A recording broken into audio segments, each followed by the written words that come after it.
22 batterie avevo, 22 del giro. 10 sono ragazzi, uno già sono giro.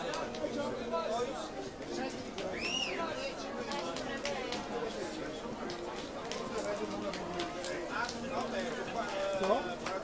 Per esempio, se tu parli